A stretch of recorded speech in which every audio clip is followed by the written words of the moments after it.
ايه هو افضل ار بي ام ممكن امشي عليه وانا سايق الموتوسيكل من غير ما اضره ومن غير ما اكون بستنزف الموتور؟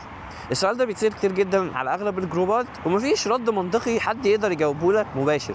لازم الاول نفهم الار بي ام او عدد لفات الموتور بيمثل ايه او بيوحي بايه، وبعد كده نبدا نفهم ايه احسن ار بي ام لكل موتوسيكل. وخلينا نبدا باول حاجه وهي الموتوسيكلات الكروزرز او الموتوسيكلات اللي اغلبها تبقى في توين زي الهارلي والحاجات دي.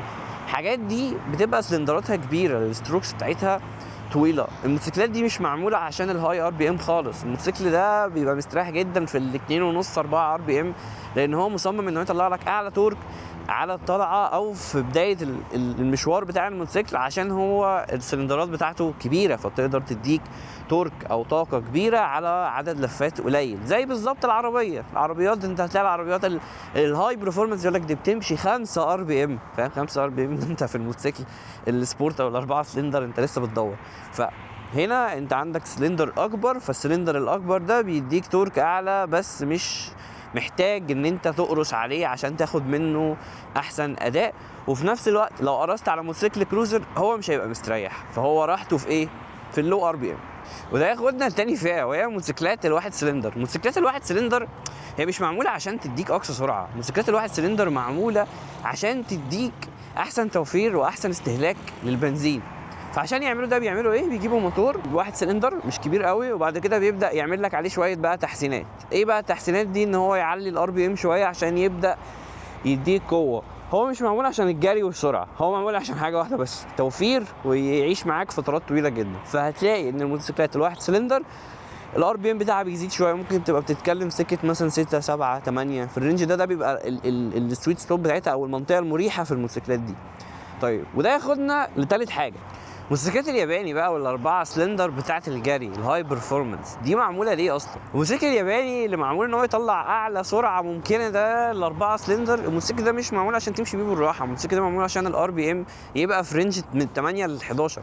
فدي سويت سبوت بتاعته او دي المنطقه اللذيذه اللي انت ما بتبقاش ضاغط فيها على الموتور ولا انت مخلي الموتور شغال باقل مجهود جدا. طيب هتقول لي ليه اصلا هو معمول كده؟ اقول لك ان هو معمول عشان الجري. عشان الجري هنحط 4 سلندرات مش كبيره عشان تدينا عدد لفات كبير جدا. فتخيل انت معايا بقى واحد دلوقتي قال لك والله ال5 ار بي ام ده احسن ار بي ام ممكن تمشي بيه في الموتوسيكلات كلها. فهتيجي تطبق ده على الكروزر، هتلاقي ان الموتوسيكل الكروزر مش مستريح معاك على الطريق، لان هو كده ماشي ار بي ام اعلى ما هو المفروض يبقى مستريح. هتيجي تطبقه على الموتوسيكل الصيني هتلاقيه تمام جدا معاك. هتيجي تطبقه على الموتوسيكل الياباني هتلاقي الموتوسيكل بيقول لك يا عم بقى الموتور كله بقى كربون. فانت لازم تبقى فاهم انا بعمل ايه وفي ايه بالظبط. يعني انا همشي ار بي ام 5 فهمشي ار بي ام 5 في موتوسيكل ايه، همشي ار بي ام 10 همشي ار بي ام 10 في موتوسيكل ايه.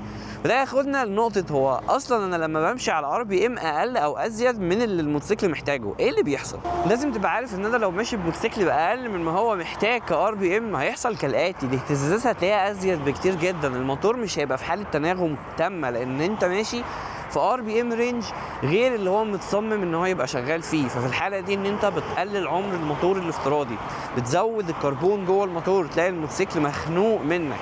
احيانا كتير جدا ممكن تاخد بالك من حاجه زي دي لو حد جديد في الياباني وسايق موتوسيكل بقاله فتره، واحد ركيب ياباني ركب الموتوسيكل بتاعه، اول ما هيطلع وبيقرص هتلاقي الموتوسيكل بيطلع دخان كتير جدا اسود.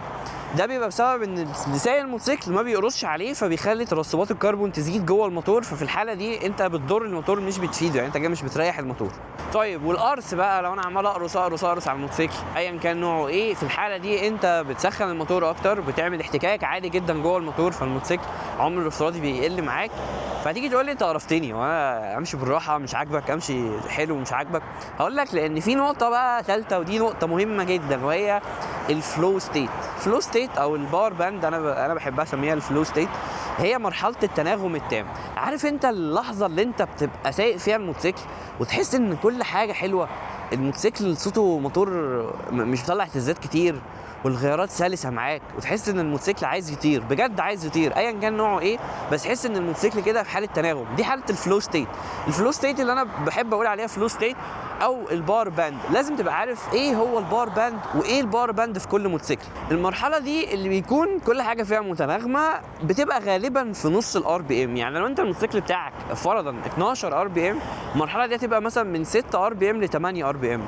لو انت الموتوسيكل بتاعك مثلا 20 ار بي ام، غالبا المرحله دي هتبقى من 9 ار بي ام ل 13 ار بي ام. بتبقى في الرينج ده. كل موتوسيكل طبعا بيختلف عن الموتوسيكل التاني، بس الفكره منها هي ان انت بتبقى في حاله تناغم. عايز اقول لك ان انت في حاله التناغم دي انت ممكن تنقل غيارات اصلا من غير ما تمسك دبرياج، من كتر ما الموتوسيكل فعلا سلس وكل حاجه فيه ماشيه كويس. واخيرا خليك عارف لما تعرف الباور باند بتاع الموتوسيكل اللي انت سايقه او السويت سبوت بتاعته، هنا انت فعلا بقيت سواق، وهنا انت فعلا بقيت فاهم الموتوسيكل بتاعك ده وهيعيش معاك اطول فتره ممكنه. غير كده يبقى انت يا اما سايقه بار بي ام عالي قوي يا اما سايقه بار بي ام قليل قوي. خليك عارف دايما انت ماشي ازاي. خلي بالكم يا شباب. سلام. حلو والله الحلقه دي.